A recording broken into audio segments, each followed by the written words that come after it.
I parked my 10-year-old Toyota Corolla at the very edge of the circular driveway, its silver paint dulled by too many winters, and its muffler still rattling faintly as the engine shut off. The other cars glinted under the aspen sun like trophies lined up for exhibition. Uncle Gordon's jet-black Bentley, Sloane's Porsche Macan with custom rose gold trim, Tyler's brand-new Tesla Plaid, and here I was, Charlotte Rivers, 34, single, financial consultant, allegedly the poor one in the Rivers family, at least according to the whispers that never seem to die. I glanced at my reflection in the rearview mirror. Simple navy blazer, clean bun, no makeup except lip balm. My grandmother's pearl earrings, the only heirloom I ever cared about, glinted just enough to catch the light. I took a slow breath and grabbed the brown, leather briefcase from the passenger seat. It held the contract that would rewrite everything they thought they knew about me. The mansion hadn't changed. 3 stories of Georgian red brick and symmetry, with white columns rising like sentinels at the entrance. Behind its grandiosity lived the ghosts of every Rivers legacy moment, weddings, galas, strategy sessions, and betrayals. The autumn air smelled faintly of pine and history. I climbed the limestone steps one at a time, the sound of my boots muffled on the thick welcome mat. Before I could even raise my hand to knock, the door opened. "Miss Charlotte." Martha's voice carried all the warmth I hadn't heard in months. She wrapped me in a cinnamon and lemon polish hug. Same as always. "Look at you. You're the spitting image of Miss Eleanor this year." I smiled faintly. She would have known better than to schedule this circus during off-season. Martha chuckled, then her voice dropped. "Mr. Gordon's been here since morning. Moved the whole meeting schedule. Said there's urgent financial matters this year." Of course he had. I followed her inside, the marble floors cold even through my boots. Every hallway was dusted, every light perfectly dimmed to suggest affluence. But the air felt tighter than usual, like the house itself knew it was about to be sold to the highest bidder. Upstairs, my old room was waiting for me.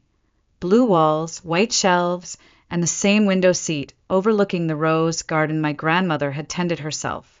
Nothing had changed except me. I placed the briefcase on the bed. Inside were 12 property deeds, 3 corporate structures, 1 portfolio summary, and 1 title document for the very building half of my family now lived in, clueless about who signed their lease renewals. They'd called me poor. Every year, like clockwork. A casual jab at dinner. A joke slipped into conversation about my car, my apartment, my refusal to accept help. Tyler once joked I should start a GoFundMe for a new outfit. Sloane had offered to let me borrow something Chanel next time with a laugh.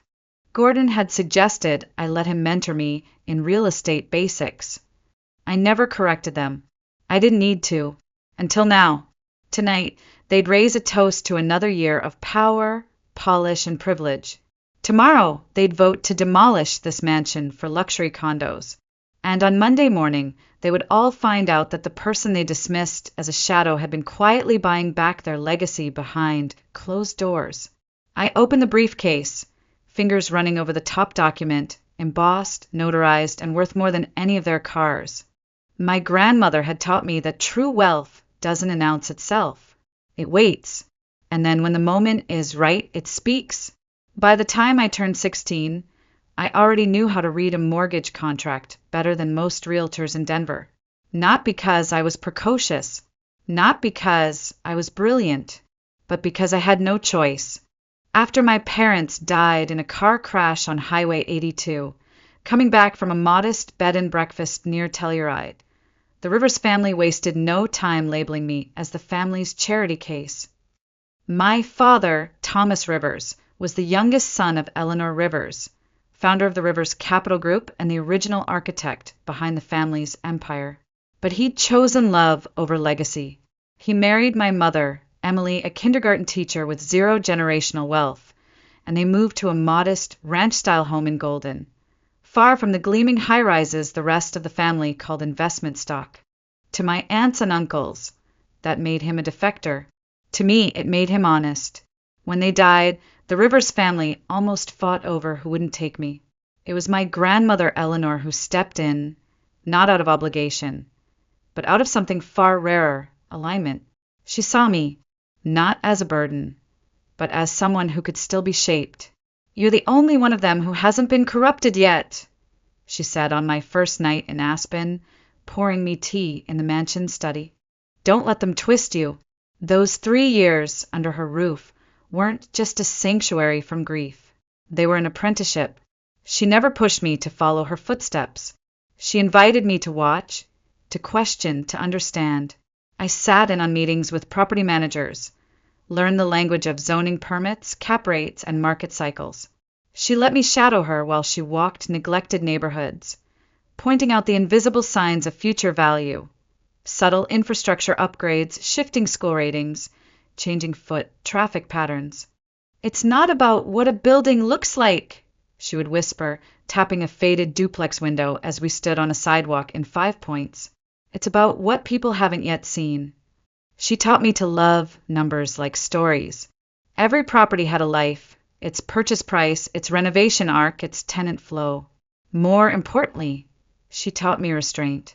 While my cousins bragged about flipping starter homes for quick cash, Grandma taught me to hold. "Don't buy what's hot," she said. "Buy what's next." The study we shared became our sacred space. That room, now sealed off under Gordon's proposed condo plans, held decades of handwritten ledgers, blueprints, and investment journals. One drawer was just for newspaper clippings about urban renewal projects. Another held letters from tenants Eleanor had helped during rent freezes and hard seasons. "Real wealth," she once told me, "is invisible. If people can see it, you've probably already lost it." Her death came during my senior year at CU Boulder. It wasn't sudden, but it felt that way. Quietly in her sleep. She left no empire-shaking surprises in her will. Just small inheritances to each grandchild, and a handwritten note tucked in the back of a ledger for me. "You already know what to do, Charlotte. The others won't see you coming. That's your advantage. Don't ever trade authenticity for access. And don't let them bulldoze this house. It still remembers." I didn't cry when I read it. I just packed up the financial journals she'd annotated, the framed picture of us on the balcony, and a tiny brass key to her study desk. Then I moved back to Denver, enrolled in night classes in real estate analysis, and took a part-time job at a commercial appraisal firm. That's where the strategy began. Not loud, not flashy, just consistent. The first property I bought was a 2-bedroom duplex off Colfax. I lived in one unit, rented the other. Every profit went back into the next one. Grandma had taught me to spot neighborhoods before the wave hit.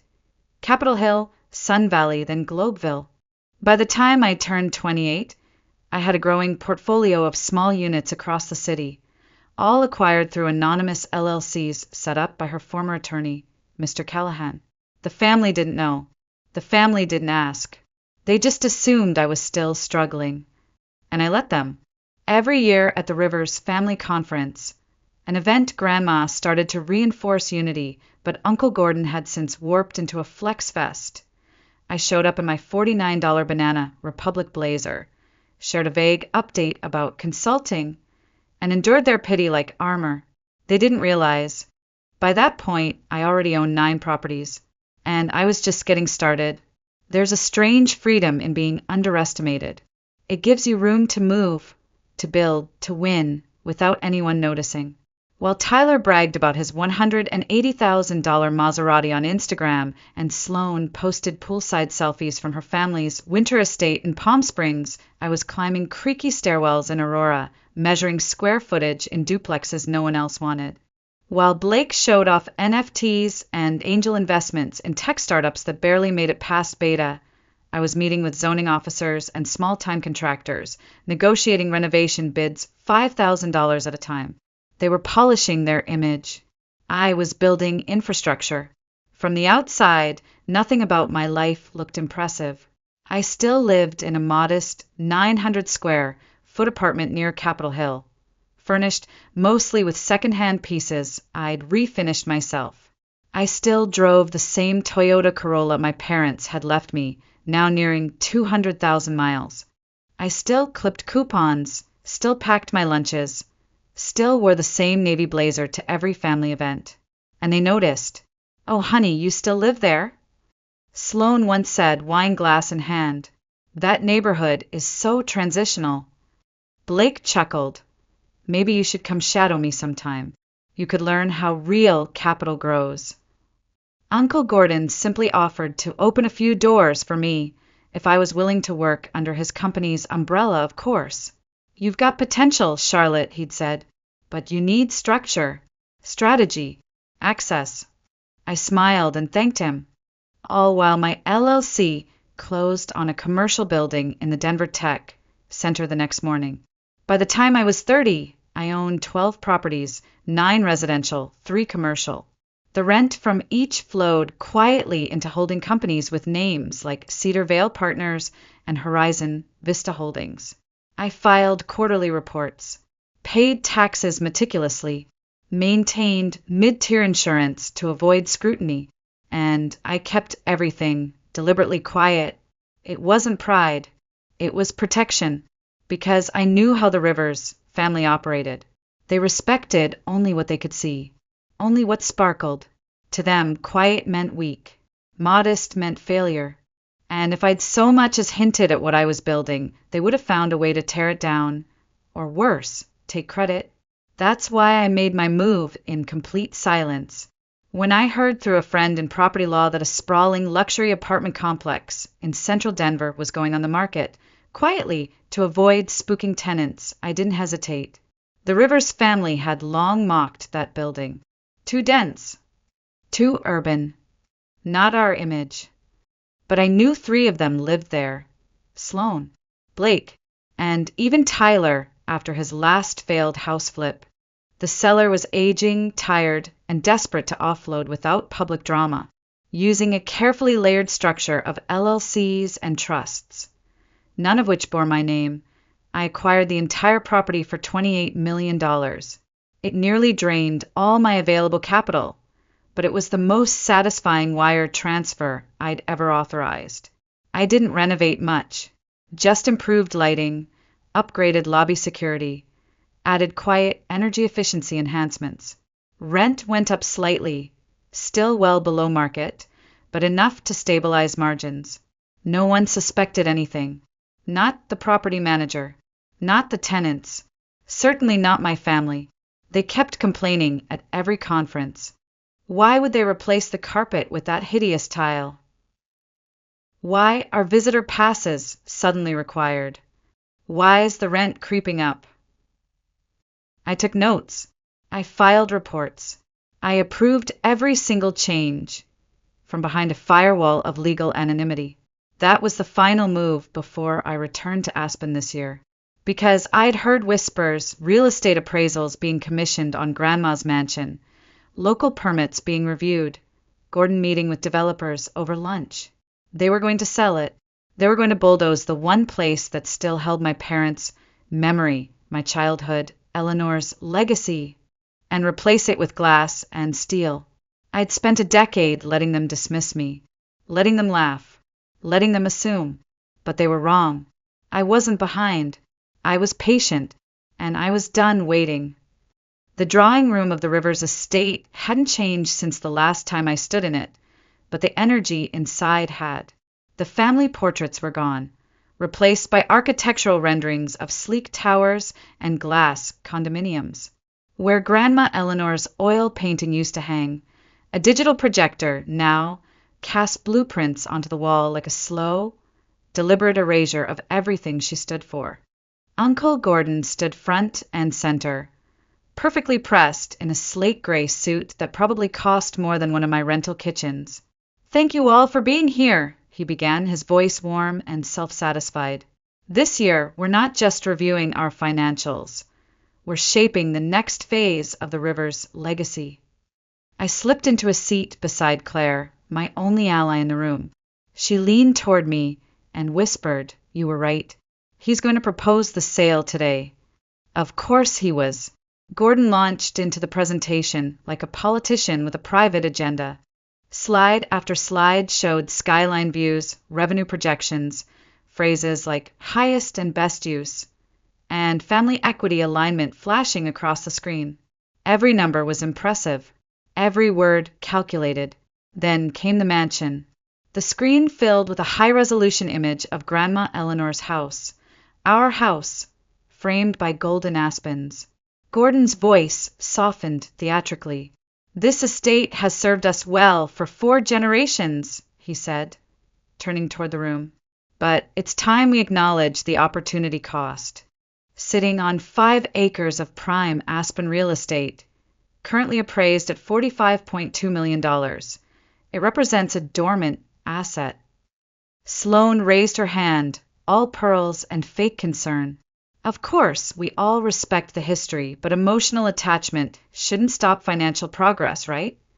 She smiled sweetly in my direction, the kind of smile people use when they're already imagining your name erased from a mailbox. I opened my mouth, but Blake jumped in first. "Speaking of history, did anyone see my new roadster outside? Limited edition. Only 20 in North America." Laughter rippled through the room, effectively shifting attention, just like Gordon intended. But I wasn't here to be distracted. "I think we should consider what Grandma Eleanor actually wanted," I said, keeping my voice calm.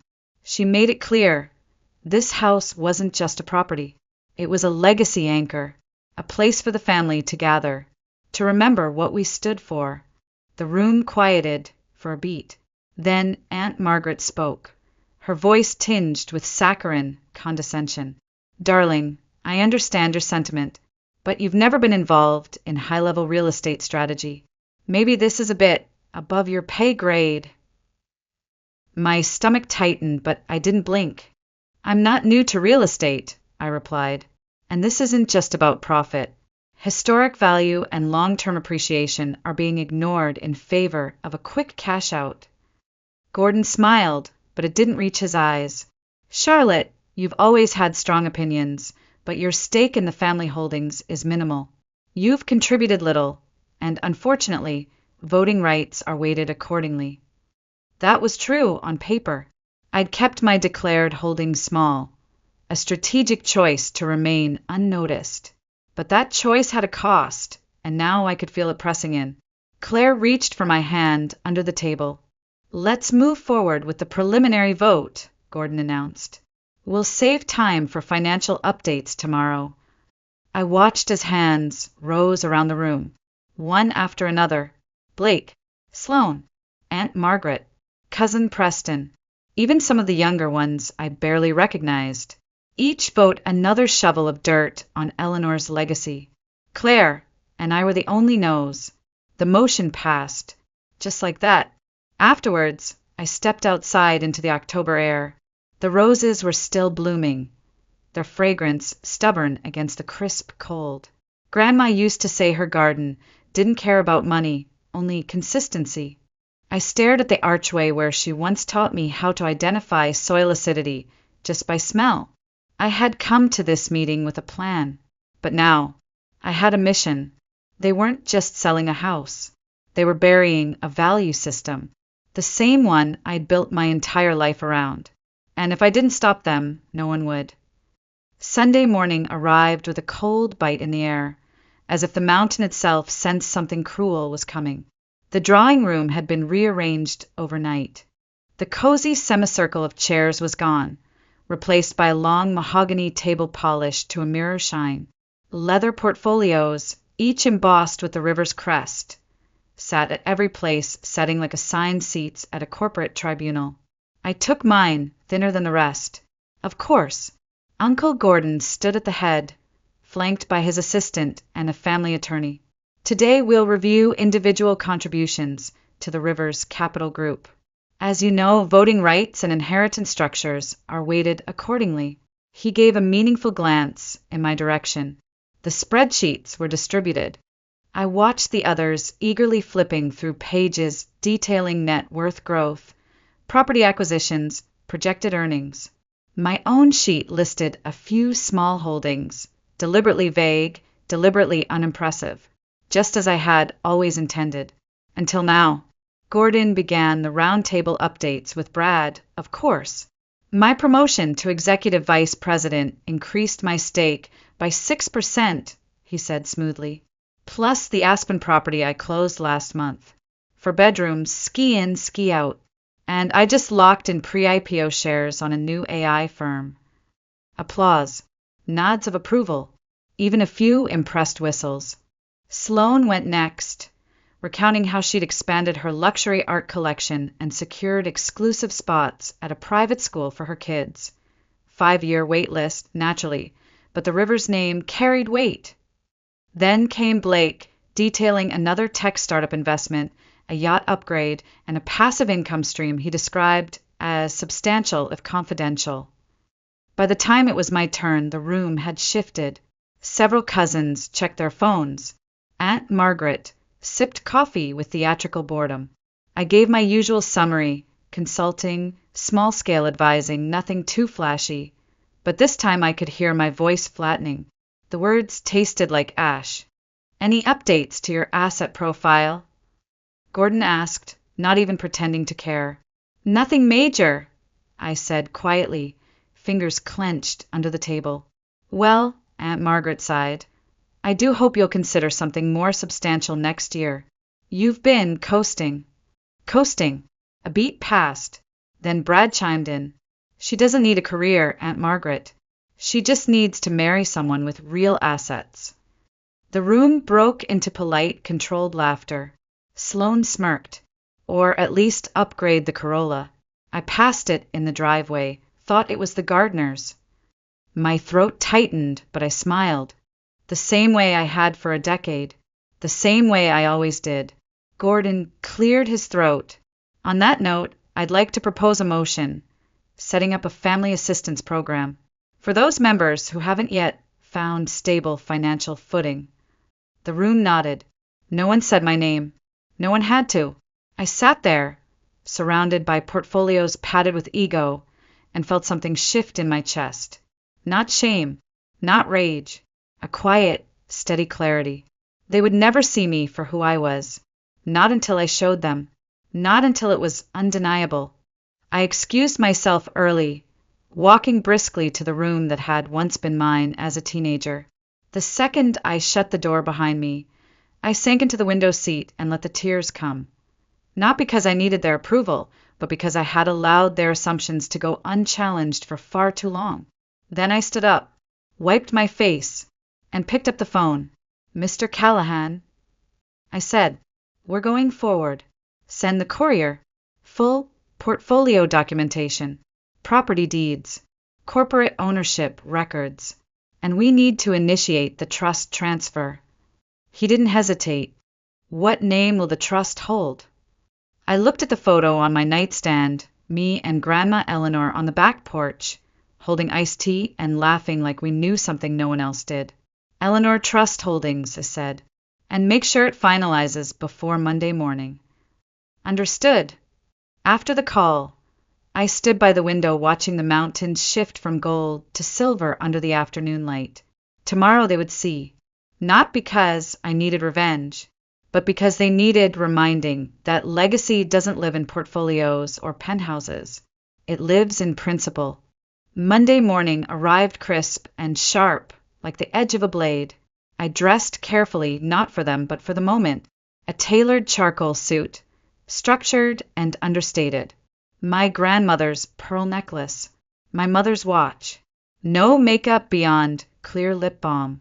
This wasn't about show. This was about truth.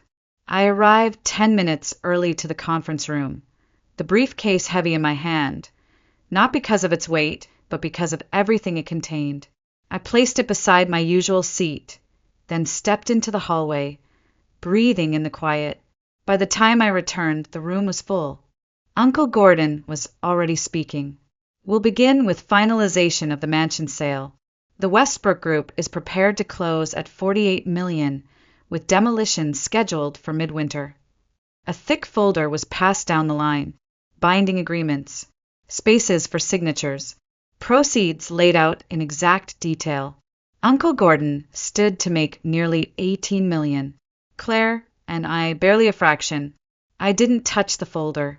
And secondly, he continued, Jenkins has identified leverage points for the apartment complex sale. The current owner, still anonymous, has made renovations that have caused multiple tenant complaints. If we pressure the city on permits and inspections, we may encourage a sale. I raised my hand. Gordon glanced at me with polite irritation. Charlotte, we're on a schedule. Can this wait? No, I said, standing. It can't. And then I walked to the front of the room. Whispers rippled behind me. Eyes narrowed. Phones lowered. I've listened for years, I began, voice steady. Listened to your assumptions. Your jokes. Your pity. And I let it happen. Because I thought it didn't matter. But it does. I opened the briefcase. Pulled out the first document. A financial valuation. Net worth summary, audited, notarized, current to last quarter. I handed it to Gordon's assistant. Put this on the screen, please. She hesitated, then obeyed. $73,440,000. The number glowed above the Rivers family in silence, unblinking. Brad let out a sharp breath. What is that? My portfolio, I said. Claire gasped beside me. 12 residential properties, 3 commercial buildings, 1 apartment complex in Denver that housed 5 of the people in this very room. I acquired them over the past decade, I continued, pulling out the supporting documentation, through holding companies, quietly, carefully, strategically, just as Grandma Eleanor taught me. I walked to Sloane and placed a folder in front of her. Here's your lease, I said, and your rental history, including the discount I approved when you needed a temporary rate freeze during COVID. You're welcome. Her face went sheet white. Blake stuttered. Wait, you own the building? I turned to him. Yes. That new lobby tile you hate? I chose it. The guest registration policy? My call. The security upgrades? Installed after a break-in 2 floors below your unit. But you're right. 9 a.m. is awfully early for noise. The room erupted. Gasps, denials, whispered curses. Uncle Gordon rose to his feet, demanding, This is absurd. Fabricated. You couldn't have financed a $28 million property. I met his eyes evenly. I did, with growth from early investments, leveraged assets, and reinvested returns. All legal, all traceable, all mine. I placed the next document on the table. Incorporation papers for Eleanor Trust Holdings. As of 9 a.m. this morning, all my assets have been consolidated under this trust, and Eleanor Trust Holdings has finalized the acquisition of Jenkins Development Group. A long silence followed. Gordon's voice dropped. That's impossible. It's done, I said. Jenkins Development Group owns 30% of Rivers' capital voting shares, acquired slowly over time through proxy structures. You never noticed, because you never bothered to look. I turned back to the room, letting my voice settle into calm steel. I now control 35% of voting rights in this room. Dead silence. Brad stood abruptly, knocking over a glass of water. This is a trick. You've never contributed to the family. You just hid and hoarded while the rest of us built legacy. No, I said coldly. You built appearances. I built assets. While you posed for press releases, I ran numbers. While you bought sports cars, I bought roofs over people's heads. While you laughed at me, I was buying the very floors you walked on. Uncle Gordon looked like the air had left his lungs. You blocked the mansion sale, I nodded, effective immediately. Then I turned to Sloane, Blake, and the rest. You'll all remain welcome tenants in the apartment complex, as long as rent is paid and conduct remains respectful. Preferential treatment ends today. Your leases will be adjusted to market rate within the next renewal cycle. Claire was the first to break the silence. She stood and clapped, once, twice, then again. Grandma would be proud, she said. No one else moved. I returned to my seat. Let the silence settle. This wasn't revenge. This was reclamation. Of my voice. Of my worth. Of Eleanor's legacy. And they would never again mistake silence for weakness. In the days that followed, the Rivers family recalibrated like a shaken compass. Their conversations shifted. Their tones softened. But beneath the surface, I saw what really changed. Their math. Suddenly, I wasn't the quiet cousin in the corner. I was 35%. Gordon requested a private lunch at his exclusive Aspen Club, somewhere he'd never once invited me before. He tried to flatter, to reason. He floated the idea of strategic synergy, praising my savvy timing and remarkable discretion. But when he suggested we co-manage the new development wing of Rivers Capital together, I shook my head. I'm not interested in building more towers, I said evenly. I'm interested in rebuilding what you almost destroyed. He didn't respond, just stared at the untouched whiskey in his glass. Aunt Margaret followed with an invitation to her country estate for tea. She called me dear twice in a single sentence and suddenly found great interest in my philanthropic leanings. Perhaps we could co-sponsor a women's investment initiative, she chirped, eyes tight with calculation. I declined, politely, firmly. The only relationship that grew stronger was with Claire. Over coffee one morning, she smirked over her mug. It's like watching a nature documentary, she said. Observe the powerful alpha family members circle back to the new apex predator, hoping not to be devoured. We both laughed, the real kind, but the best moment came 6 weeks later, in a quiet corner of the now-saved mansion. Martha found me there, adjusting one of Grandma Eleanor's ledgers in the library. She placed a gentle hand on mine. Miss Eleanor used to tell me, she said softly, that you were the one who understood. Not just the money, the meaning, and I think she'd be proud. That moment meant more than every million I'd earned. Instead of selling the mansion, I transformed it into the headquarters of the Eleanor Rivers Foundation, dedicated to affordable housing initiatives and financial education for women and single mothers across Colorado. The same rooms that once echoed with power plays and boardroom ambition now held workshops and scholarship interviews. The Rose Garden became a quiet meditation space. The Grand Hall, a lecture venue for community classes. Sometimes Gordon still shows up to events. Sometimes Brad. Sloan hasn't missed a gala since the donors started recognizing me instead of her. But it doesn't matter, because I don't do it for them. I still live in my Capitol Hill apartment, still drive the same Toyota, not because I have to, but because I want to. Because freedom, real freedom, is not having to explain your choices. It's not about proving them wrong anymore. It's about knowing I was right all along. Grandma once told me, the loudest power is usually the weakest. True wealth whispers. Now I understand. It's not about displaying what you have. It's about deciding how you use it.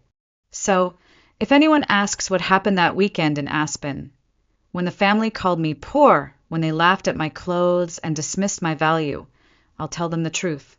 That was the weekend I stopped waiting to be recognized and started writing the legacy myself.